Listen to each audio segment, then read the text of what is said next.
నమస్తే, welcome to MCTV news బులెటిన్ల ముందుగా headlines చూద్దాం.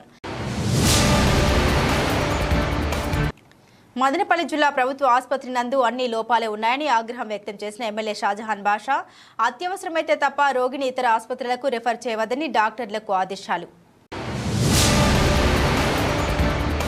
బేటీ బచావో బేటీ పడావో కార్యక్రమాన్ని ప్రజల్లోకి తీసుకెళ్లి 100% విజయవంతం చేయాల్సిన బాధ్యత అంగన్వాడీలపై ఉంది. ఐసీడీఎస్ పీడీ శశికళ ప్రకటన. మదనపల్లి ఐసీడీఎస్ కార్యాలయంలో అంగన్వాడీ కార్యకర్తలతో బేటీ బచావో బేటీ పడావో పోక్సో వంటి చట్టాలపై సమావేశం నిర్వహించిన పీడీ. మదనపల్లి జిల్లా ప్రభుత్వ ఆసుపత్రి నందు అన్ని లోపాలే ఉన్నాయని ఎమ్మెల్యే షాజహాన్ బాషా ఆరోపించారు. నేడు మదనపల్లి జిల్లా ప్రభుత్వ ఆసుపత్రిని ఎమ్మెల్యే ఆకస్మికంగా తనిఖీ చేశారు. ఆయన వెంటనే మెడికల్ కళాశాల principal doctor Jamuna, superintendent doctor Ramesh Raju, జిల్లా ఆసుపత్రి superintendent Padmanjali Devi, RMO doctor Prasad Raju తదితరులు పాల్గొన్నారు. ఈ సందర్భంగా ఎమ్మెల్యే మాట్లాడుతూ ఆసుపత్రి నందు పారిశుద్ధ్యం అధ్వానంగా ఉందని అసహనం వ్యక్తం చేశారు. రెఫరల్ కేసులు ఎక్కువ అవుతున్నాయని, అత్యవసరం అయితే తప్ప రెఫర్ చేయవద్దని అన్నారు.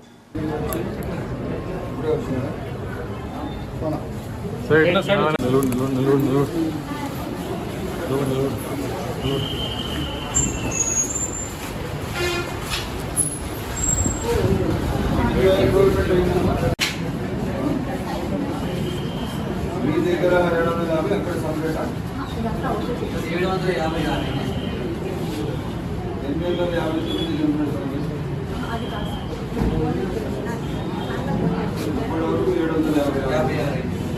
ఓపీడీ ఇప్పుడు ఇన్పేషెంట్స్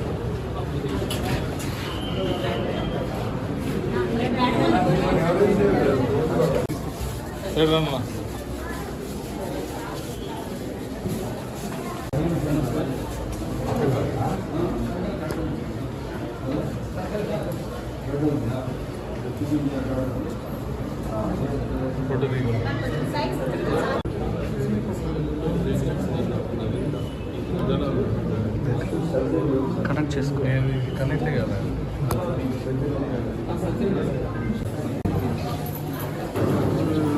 ఎమ్మెల్యే సార్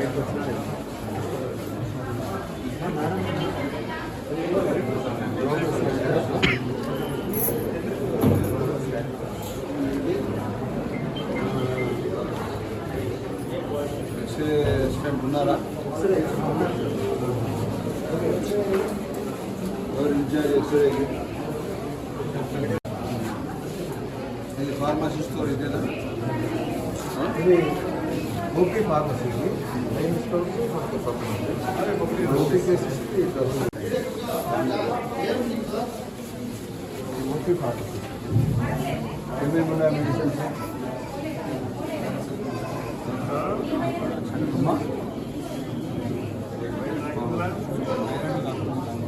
థైరాయిడ్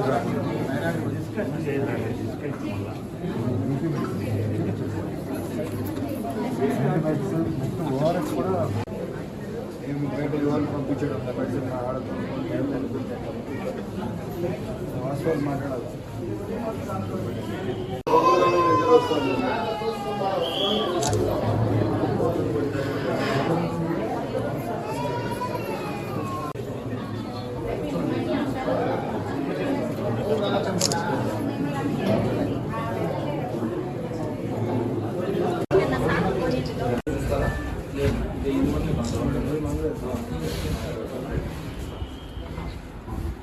ఎంతమంది ఉన్నారు ఇప్పుడు పేషెంట్ ఆరోగ్యంలో?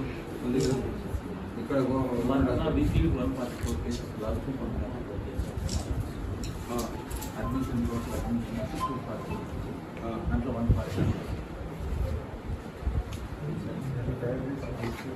మీ డిస్ట్రిక్ట్ 3 ఎక్స్ట్రా రికార్డ్ చేస్తున్నాను. డిపార్ట్మెంట్ ఏం పని చేస్తా ఉంది? ఏమి అంత అనుకున్నట్లుగా సరైన వాచ్ లేదు, సరైన అడ్మినిస్ట్రేషన్ హోల్డ్ లేదు. అక్కడ ఆయన నెంబర్ తీసుకుంటాం. చెప్పండి ఆయన నెంబర్.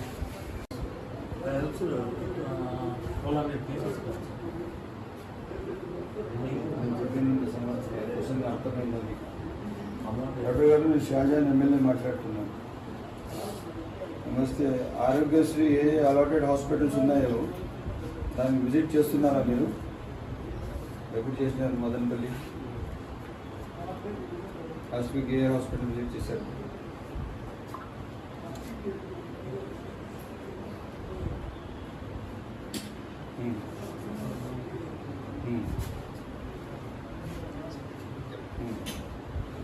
చూసుకోండి. హాస్పిటల్లో ఉన్న జబ్బుల కన్నా ఎక్కువ రికార్డింగ్ జరుగుతూ ఉంది. దానిపైన అంతా డ్రాయింగ్ కూడా ఎక్కువ ఉంది. చాలా మిస్యూజ్ ఉంది దాంట్లో. పూర్తిగా మీ క్లీన్ తర్వాత దానిపైన ఇది లేదు, హోల్డ్ లేదు. మళ్ళీ నాకు అది కంప్లైంట్ రాకూడదు. మీరు రెగ్యులర్గా ప్రతి హాస్పిటల్లో ఏం ఒక మూమెంట్ వాళ్ళు పెట్టి ఏదో మీకు ఫార్వర్డ్ చేసినప్పుడు దానిపైన పూర్తిగా ఇన్ఫర్మేషన్ మీ దగ్గర ఉండాలి. పేషెంట్ దగ్గర డబ్బులు తీసుకుంటున్నారు, అది జరగకూడదు. మళ్ళీ మీరు మదనపల్లి వచ్చినప్పుడు నాకు కలవాడు సార్.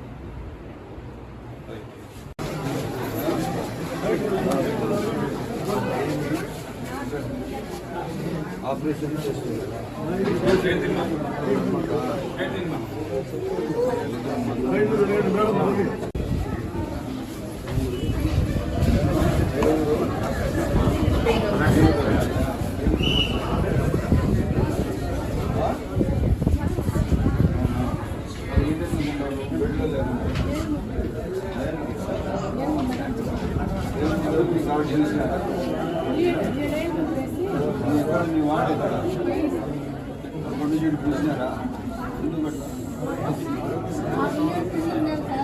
ఆమెకు వేరే కూడా డయేరియా ప్రాబ్లం ఉండేది. ఆమెకు ఇక్కడ ఎంత ప్లేస్ అవసరం ఏమి వచ్చింది?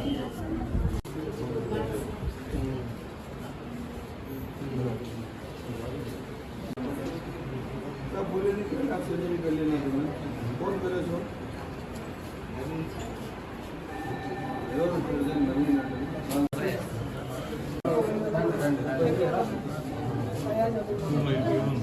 कितने दिन में रखो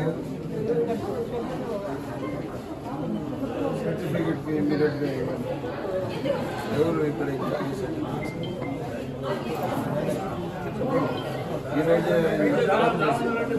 చేసినారు. మళ్ళీ బాడీ కింద పెరాలైజ్ అయిపోయింది. ఇప్పుడు ఆమె ఇక్కడే ఉన్నారు. పరిస్థితి కాగలేదంటే డిశ్చార్జ్ చేసుకోమని చెప్పినారంట. తీసుకోకపోతే కేర్ టేకర్ లేదు. ఆమె హోటల్ది అసలు కొన్ని రోజులు ఇక్కడే చూడండి. శానిటేషన్ క్లీనింగ్ అంతా అంత లేదు. ఏమమ్మా ఎవరమ్మా ఎవరమ్మా గాయకుడుదా ఏమొచ్చిందండి? మీ కమ్మలపల్లెమ్మా ఏమి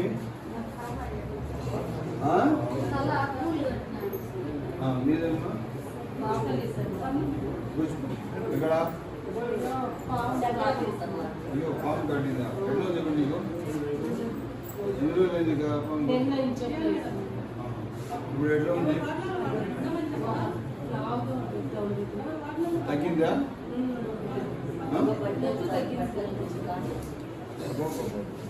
ఎక్కడ ఉంది అది?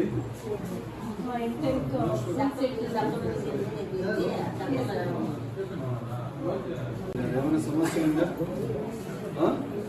డాక్టర్లు ఏమైనా చెప్పేది ఉందా? సెలైన్ పెట్టారా? ఎవరు పెద్ద ఆమెది? మా ఎవరు పెద్ద ఆమె ఎవరమ్మా? వాళ్ళు పెద్ద అవుతున్నాయా? నేను అప్లై చేసి ఎప్పుడు మనం డైరెక్ట్ తీసుకోలేమా? ఎప్పుడు చేసిన డ్రెస్సింగ్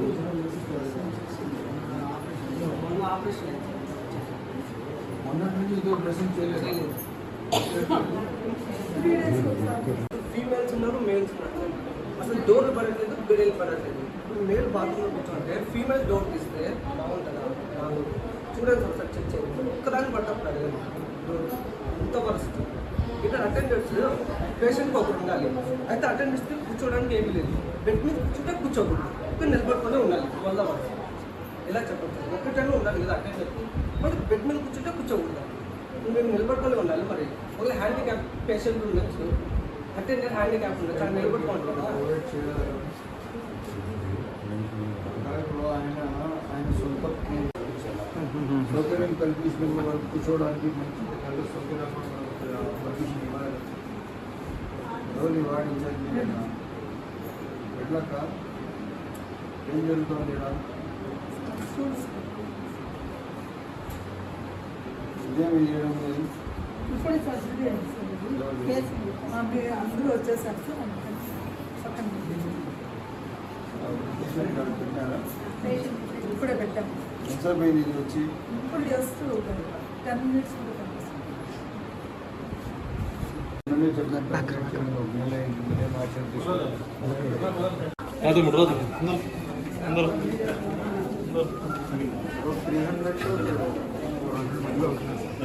చెప్పాలా మీరు? ప్రతి ఒక్క చిన్నదాన్ని కూడా ఏ టైం ఎఫర్ట్ చేయకుండా అందరికీ రెఫర్ చేస్తా పోతే హాస్పిటల్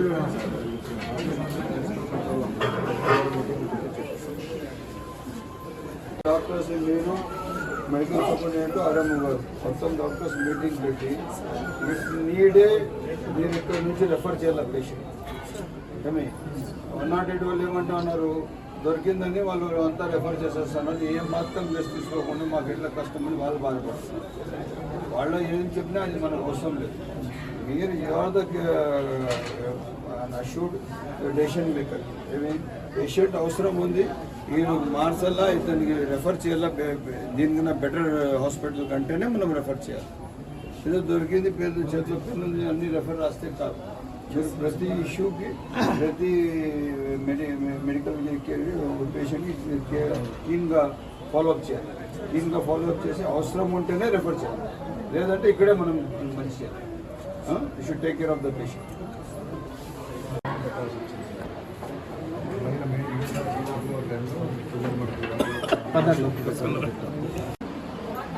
ఏం పడింది?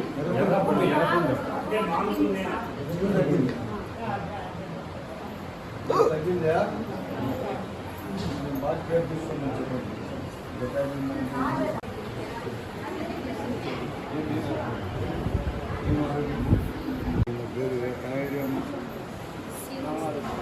నవోదయ కాలనీ అంట మీరు యాక్షన్ తీసుకున్న కాలనీలు దయాదులు పేషెంట్ హాస్పిటల్ ఏడొస్తాడు అర్థమైందా? మీ పేరేమ్మా? శ్రీనివాస్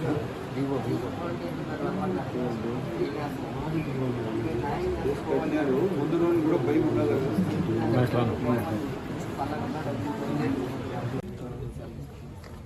11 months అంటే ఇప్పుడు గవర్నమెంట్లో వాస్తవం ఏమంటే అమ్మా పూర్తిగా ఫైనాన్షియల్ ఇన్స్టెబిలిటీ తెచ్చిపెట్టేసినాయి.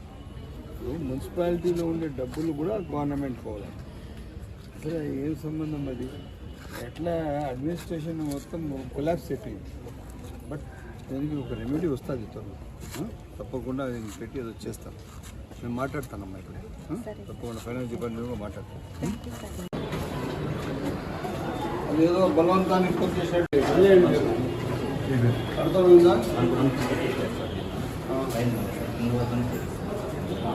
పని క్లీన్ లేదా? ఎక్కడ కూడా కింద కూడా బాగలే. మీరు అది మీరు తెచ్చుకోవాలా. నాకు హాస్పిటల్ క్లీన్ ఉండాలి అంతే.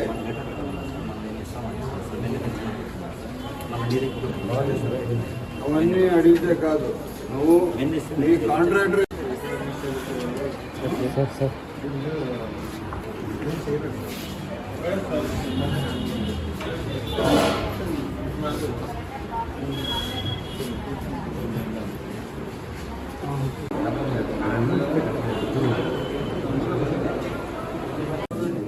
అంతా ఒక టాయిలెట్ లెవెల్ లేదు. ఇంకా ఇంజనీరింగ్ దాఖలే సర్టిఫికెట్ ముఖం పెడతాను. ఏం పని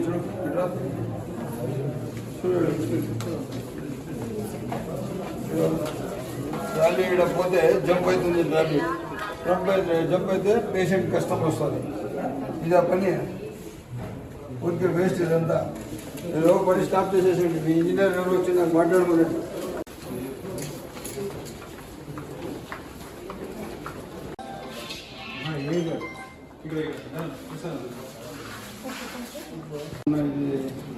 ఏమన్నా రెస్ట్ రూమ్ అనుకున్నా చూడండి. ఎంత పని ఏమన్నా క్వాలిటీ పడుతుందా? చూడు కాలు పెట్టాడు.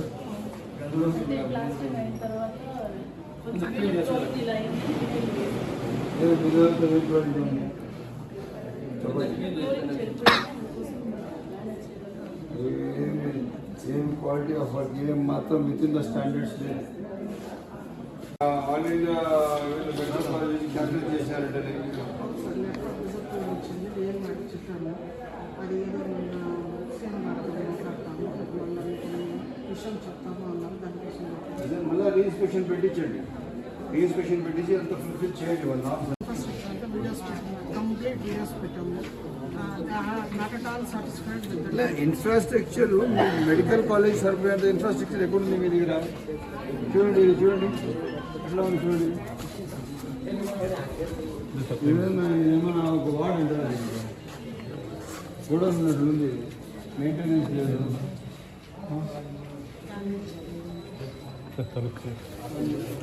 ఇన్స్పెక్టర్ గారు రావడం పోవడం లిఫ్ట్ ఉందా? ఏం జరుగుతుంది ఇక్కడ? ఎట్లా ఇది? మీరు ఎవరున్నారు కాంట్రాక్టర్కి ఇంజనీర్ డి ఎవరున్నారు వచ్చి మాట్లాడమనండి. ఇది అంతా ఏదో ఎద్దులకి ఆవులకు వదిలేసినట్టు ఉన్నది. ఏమి ఇది చెప్పండి. ఇది ఇప్పుడే చెప్తాను. మీరు మొహం చూపిస్తే కదా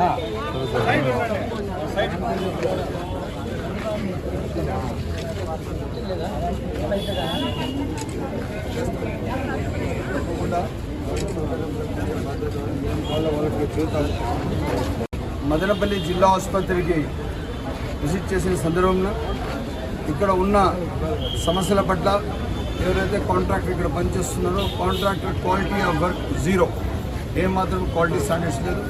అదేవిధంగా గత ప్రభుత్వం దాదాపు ఇక్కడ పనిచేసిన నర్సులకు కానీ చాలామంది పనిచేస్తున్న స్టాఫ్ కూడా జీతాలు 5 నెలల నుంచి 7 నెలల నుంచి కూడా ఇవ్వలేదు. చాలా బాధాకరం. ఇదే కాకుండా వసతులు చాలా తక్కువ ఉన్నాయి. 80 మంది నర్సులు ఉన్న హాస్పిటల్లో 23 మందికే పరిమితం చేసినారు. ఇది జరగదు. ఎందుకంటే ఇప్పుడు మెడికల్ కాలేజ్ అటాచ్మెంట్ అయింది. మెడికల్ కాలేజ్ న్యామ్స్కి సరిపోయే విధంగా హాస్పిటల్ పూర్తిగా డెవలప్ కాలేదు. షీట్స్ కింద ఇది పిఓపి చేపించేసింది. అది హాస్పిటల్కి పెద్దగా ఇచ్చేస్తా ఉన్నారు బిల్డింగ్. అది మంచిది కాదు. దాంట్లో కావాల్సినంత మనుషులకు వేడి సెగ ఉంటుంది. ఇది మంచి పద్ధతి కాదు. తప్పకుండా దీనికి ఫుల్ ప్లెడ్జ్గా పూర్తి వ్యాక్యూమ్ పూర్తి కావాల్సినంత వసతులు కల్పించే బాధ్యత మాది. ప్రభుత్వం బాధ్యత తీసుకుంటుంది.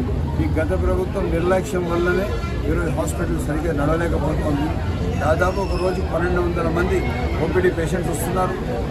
అదే కాకుండా 400 పైచిలకు దాదాపు గైనిక్ డెలివరీస్ అవుతున్నాయి. ఇవే కాకుండా జనరల్ సర్జరీస్, మళ్ళీ ఈఎన్టీ సర్జరీస్, ఇవే కాకుండా అన్ని సర్జరీస్ పోలిస్తే 500 సర్జరీస్ ప్రతి నెల జరుగుతున్నాయి. ఇంత పొటెన్షియల్ ఉండే హాస్పిటల్కి పూర్తి బాధ్యతగా బాగా చూసుకునే బాధ్యత ప్రభుత్వానికి మాది అని చెప్పి తెలియజేస్తున్నాం. తప్పకుండా ఒక గుడ్ అడ్మినిస్ట్రేషన్ కింద మా బాధ్యత ఒకటి, విద్య వైద్యం పైన పూర్తి శ్రద్ధ చూపించేలా బాధ్యత తీసుకోవాలా. పూర్తిగా దీనిపైన ఏ అభివృద్ధికి సహకరించి అభివృద్ధి చేసే బాధ్యత తీసుకొని పూర్తిగా అభివృద్ధి చేయాలని చెప్పి మెడికల్ సూపరింటెండెంట్ గారికి, ప్రిన్సిపాల్ గారికి, ఆర్ఎంఓ గారికి మనం చెప్పడం జరిగింది. తప్పకుండా ఆ దిశలోనే హాస్పిటల్ నడుస్తుంది. ఇదే కాకుండా ఈ హాస్పిటల్ వచ్చి రాయచోటి, తమ్మడపల్లి, పొంగునూరు, మదనపల్లి, అదే ఒక పీలేరు 5 కాన్స్టిట్యూన్సీలు సర్వ్ చేస్తున్న హాస్పిటల్. ఇంత పెద్ద వైద్యంలో ఇంత పెద్ద పొటెన్షియల్ ఉన్న హాస్పిటల్ తప్పకుండా దీన్ని పూర్తి స్థాయిగా ఆదుకునేలా ఉంటుంది. అదే కాకుండా చాలామంది పేషెంట్స్కి నిత్యం సడన్గా రెఫర్ చేస్తున్నారు తిరుపతికి, ఇక్కడక్కడ లేదు. మ్యాక్సిమం ఇక్కడే ఉన్న డాక్టర్స్కి అంతా చూసి వాళ్ళు పేషెంట్ ఇక్కడే బాగా చూసేటట్టుగా బాధ్యత తీసుకోవాలని చెప్పి తగు సూచనలు డాక్టర్లకు ఇవ్వడం జరిగింది. భేటీ బచావో భేటీ పడావో కార్యక్రమం విజయవంతం కావడానికి అంగన్వాడీ కార్యకర్తలు కృషి చేయాలని ఐసీడీఎస్ పీడీ శశికళ కోరారు. నేడు మదనపల్లి పట్టణంలోని ఐసీడీఎస్ కార్యాలయంలో అంగన్వాడీ కార్యకర్తలతో సమావేశం నిర్వహించారు. ఈ కార్యక్రమంలో CDPO Sujatha, supervisor Chandrakanta, port director Lalithamma తదితరులు పాల్గొన్నారు. ఈ సందర్భంగా పీడీ మాట్లాడారు. కేవలం పౌష్టికాహారం అందించడం మాత్రమే అంగన్వాడీల విధి కాదని, బేటీ బచావో బేటీ పడావో, పోక్సో వంటి చట్టాలపై ప్రజల్లో అవగాహన కల్పించడం విధుల్లో భాగమన్నారు. మొదటి బుధవారం, మూడవ బుధవారం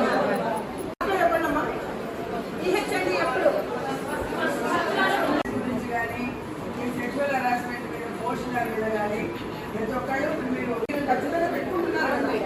ఆ రోజులలో సిబి ఈవెంట్స్ చేసేటప్పుడు కానీ మరి ఈ మార్నింగ్ మీరు పెట్టుకుంటున్నారు.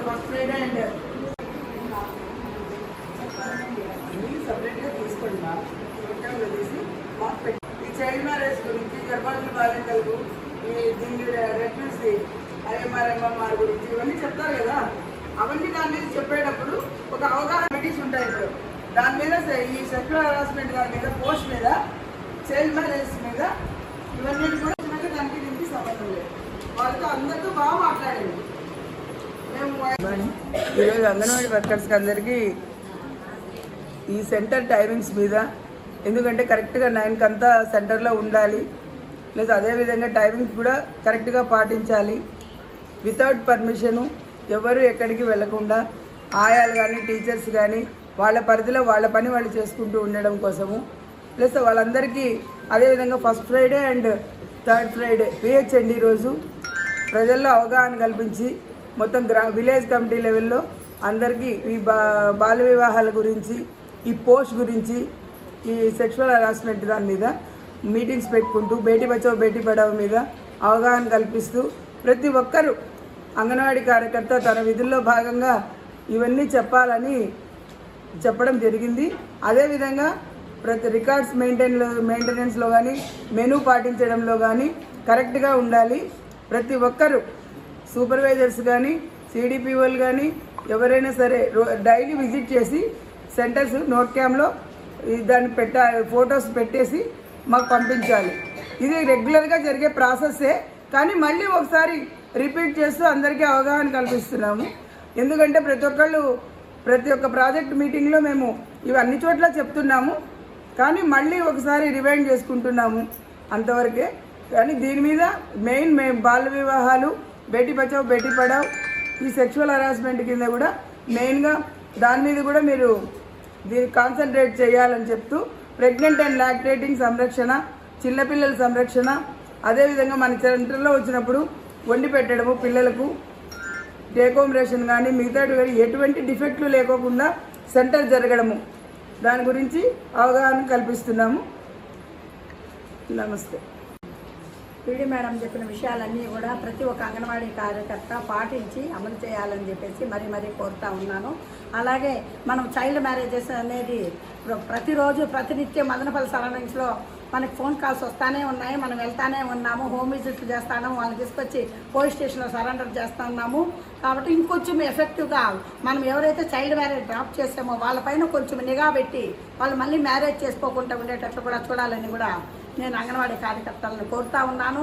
ఒకవేళ కానీ మీ మాట వినకపోతే వెంటనే సూపర్వైజర్కి చెప్పండి, సూపర్వైజరు వెంటనే సిడిపో చెప్పండి. అంటే అందరం టీమ్గా వెళ్ళామంటే ఏదైనా కూడా సక్సెస్ఫుల్ చేసేదానికి అవకాశం ఉంటుంది. మేడం గారు చెప్పిన ప్రకారంగా ఇది చాలా ఇంపార్టెంట్. మనకు అందరికీ కూడా మహిళలు ఎక్కడెక్కడ పని చేస్తున్నారు, మనకి ఇది రక్షణ ఇస్తుంది. ఆ చట్టం రక్షణ ఇస్తుంది కాబట్టి దానికి మనకు భద్రత కూడా కల్పిస్తుంది. ఈ రెండు మనకి చాలా ఇంపార్టెంట్. ఎక్కడ మహిళలు పనిచేస్తున్నారో అక్కడ. ఎందుకంటే ఇప్పుడు మనము చాలా టెక్నాలజీ పెరిగిపోయింది. టెక్నాలజీలో భాగంగా మనం అందరం కూడా చాలా పనిచేస్తున్నాము. అందరం కూడా అన్ని రంగాల్లో పనిచేస్తున్నాము. అంతరిక్షంలోకి వెళ్ళడానికి కూడా మనం అడుగులు వేస్తూ ఉన్నాము. అన్ని విధాలు పురుషులతో పాటు సమానంగా పరిగెత్తుతూ ఉన్నాము, పనిచేస్తూ ఉన్నాము. అయినా కానీ ఏదో ఒక భయం వెంటాడుతుంది మనల్ని. ఎవరో ఏం జరుగుతుందని ఒక భయం వెంటాడుతూ ఉంది. అలాంటి భయాల నుంచి మనం విడనాడి మనం అందరము కూడా కలిసికట్టుగా పనిచేయడం కోసము ఈ మనకు పోసో యాక్ట్ అనేది చాలా బాగా పనిచేస్తుంది. దానికోసమే మేడం వాళ్ళ ఆధ్వర్యంలో ఇంటర్నల్ కంప్లైంట్ కమిటీ అనేది ఒకటి ఫామ్ అవుతుంది. ఈ కమిటీలో తప్పనిసరిగా 4 ఉంటారు. ఆ 4లో కంపల్సరిగా సీనియర్ పర్సన్స్ ఒకరు ఉంటారు, వాళ్ళు ప్రిసైడింగ్ ఆఫీసర్గా ఉంటారు. ఇంకా 2 మహిళల హక్కుల కోసం పనిచేస్తున్నటువంటి వాళ్ళు మీలోనే ఎవరో ఒకరు ఉంటారు. వీలైతే మగవాళ్ళని కూడా ఒకరు అందులో పెట్టచ్చు. ఇంకా ఒకరు ఎన్జిఓస్గా కానీ లాయర్స్ని కానీ ఎవరైనా ఒక బయట వ్యక్తిని పెట్టుకొని మనకు సమస్యలు వచ్చినప్పుడు మనం వాళ్ళ వరకు తీసుకువెళ్ళి పనిచేయాల్సిన అవసరం ఉంటుంది. మనకు న్యాయం జరగాల్సిన అవసరం ఉంది. కాబట్టి మీరు అనొచ్చు 10 మందికి పైన ఉన్నటువంటి ప్లేసెస్లో అన్ని చోట్ల ఈ కమిటీ ఫామ్ అవుతుంది. ఒకవేళ కూలి పని చేసేవాళ్ళు, ఇళ్ళలో పనిచేసేవాళ్ళు, రకరకాల బేల్దారు పనిచేసేవాళ్ళు, వీళ్ళకందరికీ జరిగినప్పుడు బయట జరిగినప్పుడు ఎవరు వాళ్ళకు అంటే అక్కడ కూడా లోకల్ కంప్లైంట్ కమిటీ అనేది మనకు ప్రభుత్వం ఒకటి ఏర్పాటు చేస్తుంది. ఆ కమిటీ ద్వారా కూడా అక్కడ ఎవరికైనా అన్యాయం జరిగినప్పుడు అమ్మాయిలకు అక్కడ ఉన్నటువంటి మహిళలకు ఏమైనా సెక్సువల్గా ఇబ్బంది పెట్టినప్పుడు, నాట్ ఓన్లీ సెక్సువల్, అమ్మాయి డ్రెస్ బాగాలేదు, అమ్మాయి అందంగా లేదు, అమ్మాయి జడ బాగలేదు, అమ్మాయి కలర్ బాగాలేదు, పూర్తిగా ఉంది, అమ్మాయి నడుస్తూ ఇట్లా ఏ రకంగా అయినా మనల్ని ఇబ్బంది పెట్టినా కానీ ఈ యాక్ట్ కింద మనము కంప్లైంట్ చేసుకునే అవకాశం ఉంటుంది. ఆ విధంగా ఏ రంగంలో పనిచేసే మహిళలకైనా కానీ ఈ చట్టం ద్వారా కూడా మనకు న్యాయం చేయడానికి అవకాశం ఉంది. మనకు భద్రత ఇస్తుంది, ఒక భరోసా ఇస్తుంది ఈ చట్టము. కాబట్టి మనం అందరము కూడా ఈ చట్టం పైన మంచి ఇంకా అవగాహన తీసుకొని మనం పనిచేస్తున్న ప్రాంతాల్లో మీ చుట్టుపక్కల చాలా మంది కూలి పనికి పోయే వాళ్ళు ఉంటారు, చాలా అవమానాలు జరిగిస్తూ ఉంటారు. అలాంటి వాళ్ళు కూడా మీరు ఇది అవగాహన కల్పించి అందరికీ కూడా ఈ చట్టం ద్వారా న్యాయం కలిగేటట్లు మనం అందరము చేయవలసిందిగా, అది ముఖ్యంగా మీరు మహిళా నాయకత్వంతో మనం ముందుకెళ్లాలని మన పీడీ గారు మేడం ఆధ్వర్యంలో ఇది ఇంకా మంచిగా మన జిల్లాలో ఇంకా బాగా పనిచేయడానికి మనం అందరము ఇంకా ఎక్కువ శిక్షణలు పొంది దీనిపైన అవగాహన పొంది పనిచేయాల్సిన అవసరం ఉంది. అందరము కూడా ధైర్యంగా ముందుకు వెళ్ళి పనిచేయాలి. కాబట్టి ఈ చట్టాన్ని మనం అందరూ ఉపయోగించుకోవాలని కోరుతున్నాం. ఎమ్మెల్యే షాజహాన్ బాషా తన ఇంటి నందు నిర్వహిస్తున్న ప్రజా దర్బార్ కార్యక్రమంలో ప్రజలు వందలాదిగా పాల్గొని తమ సమస్యలు పరిష్కరించాలని ఆర్జీలు అందిస్తున్నారు. నేటి ఉదయం ఎమ్మెల్యే ఇంటి వద్ద నిర్వహించిన ప్రజా దర్బార్ కార్యక్రమంలో నియోజకవర్గ నలుమూలల నుండి పెద్ద ఎత్తున ప్రజలు తమ కష్టాలను ఎమ్మెల్యేకి చెప్పుకోవడానికి వచ్చారు. వారి సమస్యల్ని సావధానంగా విన్న ఎమ్మెల్యే వాటిని పరిశీలించి పరిష్కరించాలని సంబంధిత అధికారులను ఆదేశించారు.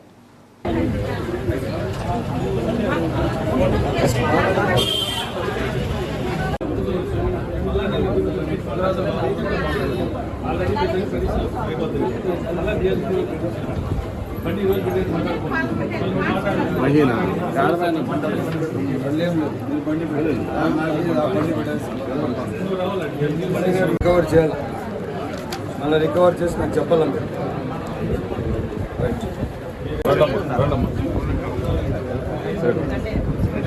తీసుకోకున్నా వెనక్కి జరగండి స్వామి.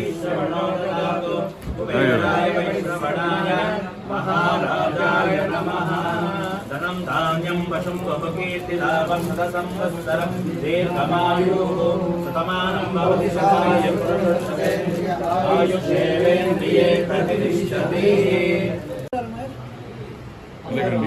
నిలబడన్నా మీరు పోగలరు.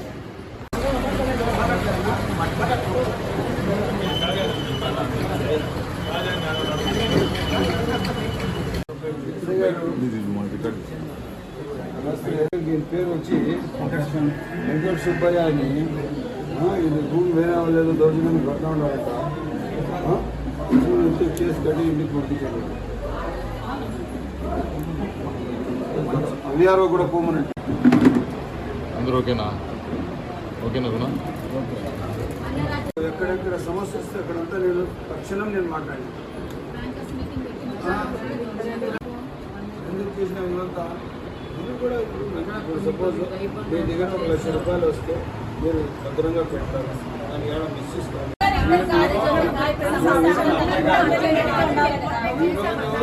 మీకు నేను అన్నదా కుదరాడుతూ ఉన్నా, ఎమ్మెల్యేగా కాదు. నేను మీకు నాకు ఉన్నచ్చాను నేరుగా చెప్తాను. మీ వెనక నీ గురించి మీ గురించి ఎప్పుడు నేను చెప్పగా ఇది ఏ సమస్య ఉండి ఫోన్ చేస్తే కూడా నేను తక్షణం సమస్య పరిష్కారం చేస్తాను. మనం ఆ ఇంటికి పోతాను, మా ఇంటికి ఎంత తేడా ఉందో ఇది చూసుకోండి అని కూడా మాట్లాడుకున్నాం. ఇప్పుడు కూడా అంతే ఉంటుందమ్మా, ఎప్పుడు అంతే ఉంటుంది. దయచేసి మీరు కూడా అర్థం చేసుకొని వ్యవస్థ ఉండాలి. ఈ సిస్టమ్ మరి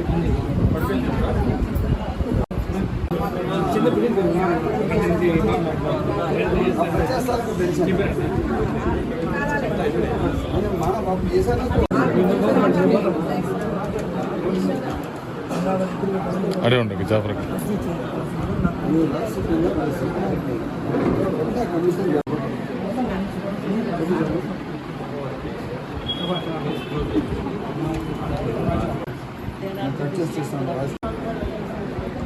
ఆగమ్మా చెప్పారు. ఇన్స్పెక్టర్ గారు ఉన్నారా స్టేషన్లో? ఆదమ్మాని పంపిస్తాం మీకు. నిన్న ఇల్లు ఇల్లీగల్గా ఎంక్రోచ్ చేసి దొంగ పట్ట సృష్టించి వాళ్ళు పొజిషన్లో ఉన్నారు.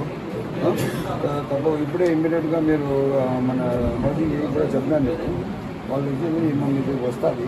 తక్షణం మేము న్యాయం చేసి వాళ్ళు తీసుకొని వచ్చి ఈ పొజిషన్ మేము ఇప్పించాం.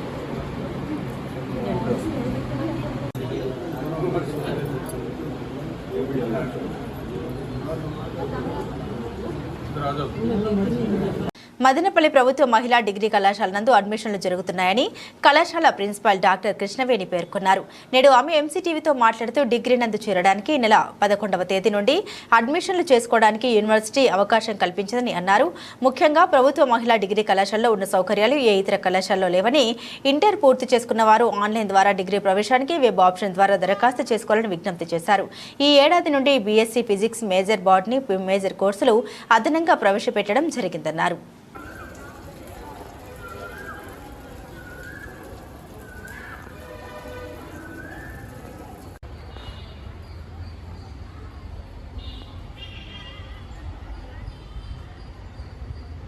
మదనపల్లిలో గవర్నమెంట్ కాలేజీ ఫర్ ఉమెన్, అమ్మాయిలకు సంబంధించిన కాలేజీ ఇది ఒక్కటే ఉంది. ఈ కాలేజీలో ఈ ఇయర్ అడ్మిషన్స్కి మాకు ఎక్స్ట్రాగా కూడా 2-3 ప్రోగ్రాంలు వచ్చినాయి.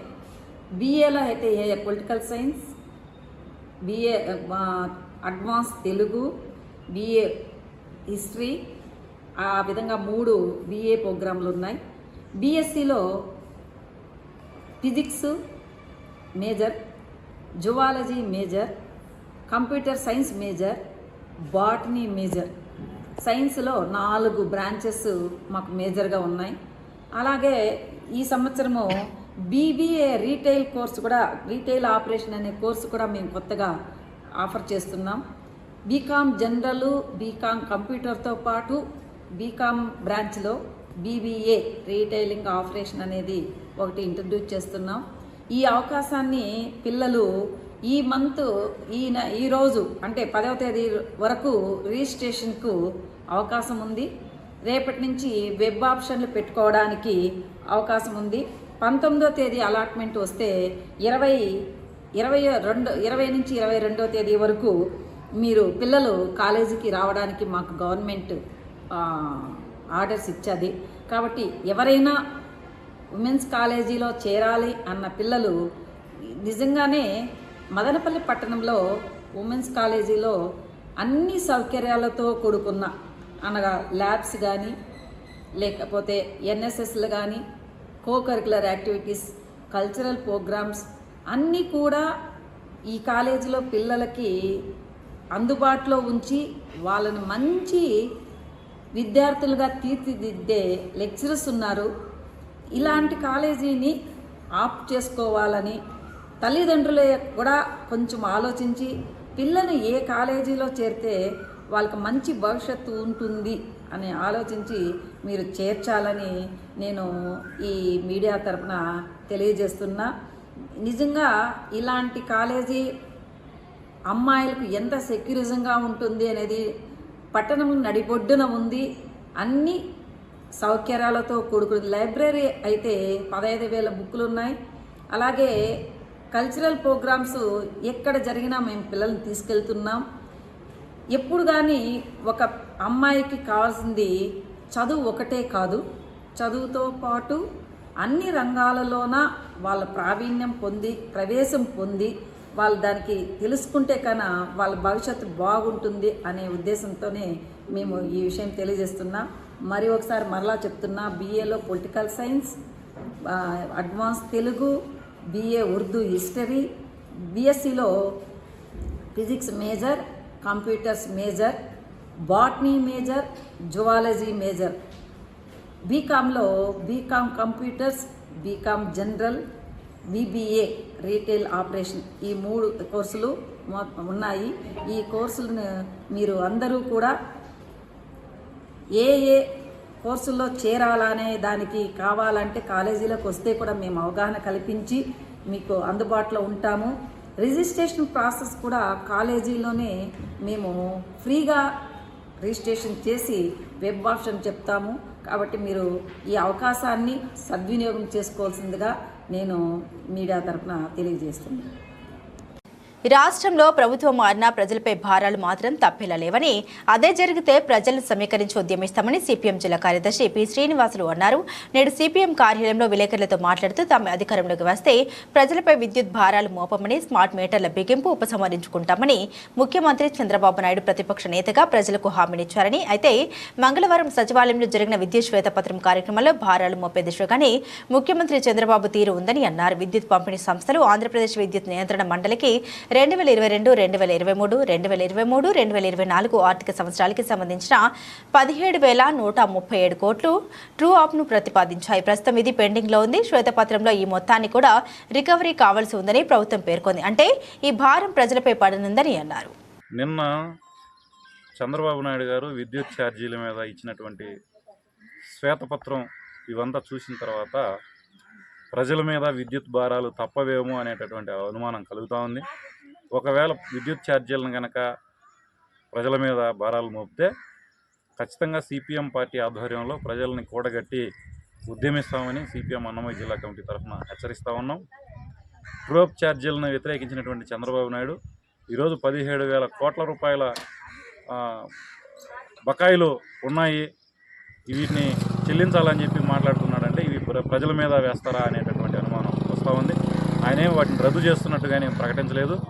చేయకపోగా కంపెనీలకి తరఫున మాట్లాడుతున్నటువంటి పరిస్థితి మనకు కనపడింది. రెండో విషయం, తెలుగుదేశం పార్టీ ప్రతిపక్షంలో ఉన్నప్పుడు చంద్రబాబు నాయుడు కానీ, లోకేష్ గారు కానీ, అదేవిధంగా చంద్రమోహన్ రెడ్డి కానీ విద్యుత్ స్మార్ట్ మీటర్లని వ్యతిరేకించారు. రైతులకు నేరుగా ప్రభుత్వం ఏర్పాటు చేస్తున్నటువంటి విద్యుత్ స్మార్ట్ మీటర్లను, మోటార్లకు బిగిస్తున్నటువంటి మీటర్లను ధ్వంసం చేయమని చెప్పి పిలిపించారు. ఆ పిలుపుకు లోబడి రైతులు చాలా చోట్ల రాష్ట్రంలో అనేక ప్రాంతాల్లో విద్యుత్ మీటర్లని బద్దలుగొట్టారు. ఆ సందర్భంగా రైతుల మీద కేసులు కూడా పెట్టడం జరిగింది. అదేవిధంగా సోమిరెడ్డి చంద్రమోహన్ రెడ్డి గారు విద్యుత్ మీటర్లని బిగించడాన్ని వ్యతిరేకిస్తూ హైకోర్టులో కేసు కూడా వేసినటువంటి పరిస్థితిని మనమందరం కూడా చూసాం. ఇట్లాంటి నేపథ్యంలో దాన్ని పూర్తిగా విద్యుత్ మీటర్లను ఎత్తేస్తామని చెప్పి చెప్పడం కానీ, లేకుంటే ఉచిత విద్యుత్తును కొనసాగిస్తామని చెప్పేటటువంటి ప్రకటనలు కానీ చేయకుండా సోలార్ ప్యానల్ను పెడతామని చెప్పి ప్రభుత్వ ఖర్చుతోనే ఏర్పాటు చేస్తామని చెప్పి చెబుతున్నారనంటే సోలార్ ఛార్జీలు పోయినా మినహాయించుకుంటే మిగతా భారాలు ఏమైనా ప్రజల మీద వేసే అవకాశం మనకు కనపడుతుంది ఖచ్చితంగా. అందువల్ల ఈ డొంక తిరుగుడు మాటలు కాకుండా పూర్తిగా ప్రజల మీద పడుతున్నటువంటి విద్యుత్ భారాలని పూర్తిగా రద్దు చేయాలని, లేని పక్షంలో ఖచ్చితంగా ప్రజా ప్రతిఘటన తప్పదు. దీనికి సిపిఎంఏ నాయకత్వం వహిస్తుందని చెప్పి కూడా సిపిఎం అన్నమయ్య జిల్లా కమిటీ తరఫున హెచ్చరిస్తూ ఉన్నాం. తూర్పు గోదావరి జిల్లా రాజమహేంద్రవరం పుష్కర్ ఘాట్, కోటిలింకాల రేవు, సరస్వతి ఘాట్, హవలక్ బ్రిడ్జ్, రైల్వే వంతెన, Gammon bridge road cum railway వంతెన, గోదావరి నది పరివాహక ప్రాంతాల్లో ప్రజాప్రతినిధులు, అధికారుల బృందం నేడు 3 గంటల పాటు తిరిగి పరిశీలించడం జరిగింది. ఈ సందర్భంగా పర్యాటక శాఖ మంత్రి కందుల దుర్గేష్ మాట్లాడారు. రానున్న 2027 గోదావరి పుష్కరాల నేపథ్యంలో ఇప్పటి నుండే రాజమహేంద్రవరం నగరాన్ని పర్యాటక పరంగా, ఆధ్యాత్మిక పరంగా అంతర్జాతీయ స్థాయి గుర్తింపు కోసం వచ్చేలాగా భవిష్యత్ కార్యాచరణ ప్రణాళికను తీర్చిదిద్దడం జరుగుతుందన్నారు. ఇందులో భాగంగా రానున్న 3 నెలల్లో కార్యాచరణ ప్రణాళికను రూపొందించి రానున్న 4-5 నెలలు చర్చించి ఆ మేరకు చర్యలు చేపట్టడం జరుగుతుందని తెలిపారు.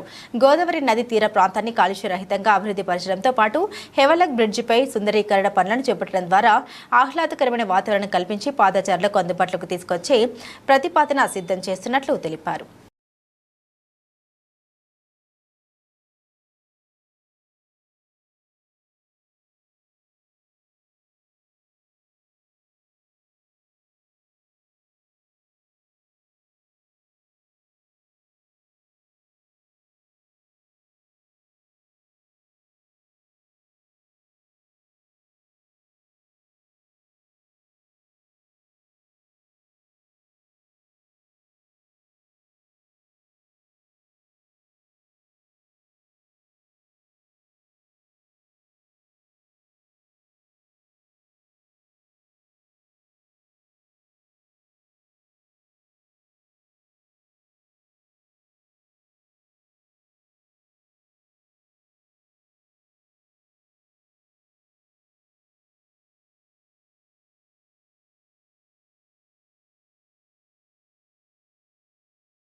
మన గోదావరి ఇక్కడ అఖండ గోదావరిగా ఉంది.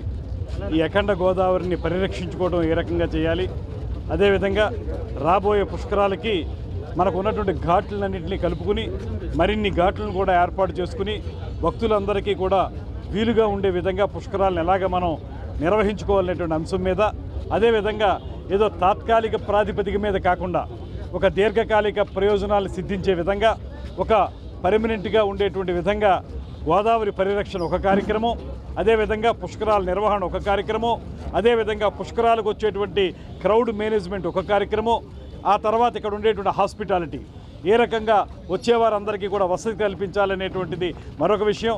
ఇలా చూసుకుంటే అన్ని దీనికి సమకూరేటువంటి విధంగా ఒక దీర్ఘకాలిక ప్రణాళిక తయారు చేయడానికి వీలుగా ఇవాళ ఈ పుష్కరాల వరకు మాత్రమే పరిమితం కాకుండా పర్యాటకం కూడా అభివృద్ధి చెందే విధంగా ఒక దీర్ఘకాలిక ప్రణాళిక తయారు చేయడానికి ఇవాళ ఘాట్లన్నింటినీ కూడా సందర్శించడం జరిగింది. కేంద్ర మంత్రిగా ఉన్నటువంటి గతంలో ఉన్నటువంటి శ్రీమతి పురంధేశ్వరి గారు, మా సీనియర్ ఎమ్మెల్యే బుచ్చ చౌదరి గారు, వాసు గారు, నేను అందరం కలిసి ఈ కార్యక్రమాలన్నింటినీ పర్యవేక్షించాం. దాంతోపాటు పర్యాటకానికి పెద్దపీట వేసేలాగా ఇక్కడ అనేక రకాలైనటువంటి సౌకర్యాలు ఉన్నాయి కనుక ఒక పక్కన గోదావరి ప్రాంతం, మరో పక్కన ఎకో టూరిజం, మరో పక్కన పిలిగ్రిమేజ్ వచ్చేటువంటి ఈ ఏదైతే టెంపుల్ టూరిజం ఉందో అది, అదేవిధంగా హెల్త్ టూరిజం అన్నింటినీ కలుపుకుని ఒక కాంప్రహెన్సివ్ టూరిజం పాలసీని తయారు చేసుకుని ఈ ప్రాంతాన్ని ప్రపంచ పర్యాటకులు ఆకర్షించే విధంగా తయారు చేయడానికి వీలుగా పుష్కరాలని ఒక అవకాశంగా తీసుకుని పనిచేయాలనేటువంటి ఆలోచన మేము చేయడం జరిగింది. దాంట్లో భాగంగానే ఈ టూర్ జరిగింది. ఇది కేవలం తొలి పర్యటన మాత్రమే, ఒక ప్రిలిమినరీ డిస్కషన్స్ మాత్రమే జరిగాయి. రాబోయే రోజుల్లో ఒక యాక్షన్ ప్లాన్ తయారు చేసుకుని ఫేజ్డ్ మేనర్లో అన్నీ తయారు చేసుకుని 2027 పుష్కరాల నాటికి ఈ ప్రాంతాన్ని అంతటినీ కూడా సుందరంగా తయారు చేయడం మాత్రమే కాకుండా అన్ని రంగాల్లోనూ కూడా ముందుకు వెళ్లే విధంగా చేయాలనేటువంటి ఆలోచనకి శ్రీకారం ఇవాళ చుట్టడం జరిగింది. దాని ప్రకారం మేము అందరూ కూడా పాల్గొన్నాం. బులెటిన్ ముగించే ముందు హెడ్లైన్స్ మరోసారి. మదనపల్లి జిల్లా ప్రభుత్వ ఆసుపత్రి నందు అన్ని లోపాలే ఉన్నాయని ఆగ్రహం వ్యక్తం చేసిన ఎమ్మెల్యే షాజహాన్ బాషా, అత్యవసరమైతే తప్ప రోగిని ఇతర ఆసుపత్రులకు రిఫర్ చేయవద్దని డాక్టర్లకు ఆదేశాలు. బేటీ బచావో బేటీ పడావో కార్యక్రమాన్ని ప్రజల్లోకి తీసుకెళ్లి 100% విజయవంతం చేయాల్సిన బాధ్యత అంగన్వాడీలపై ఉంది. ఐసీడీఎస్ పీడీ శశికళ ప్రకటన. మదనపల్లి ఐసీడీఎస్ కార్యాలయంలో అంగన్వాడీ కార్యకర్తలతో బేటీ బచావో బేటీ పడావో పోక్సో వంటి చట్టాలపై సమావేశం నిర్వహించిన పీడీ. ఇవి బులెటిన్ అప్డేట్స్. మరిన్ని అప్డేట్స్ కోసం చూస్తూనే ఉండండి ఎంసీటీవీ న్యూస్.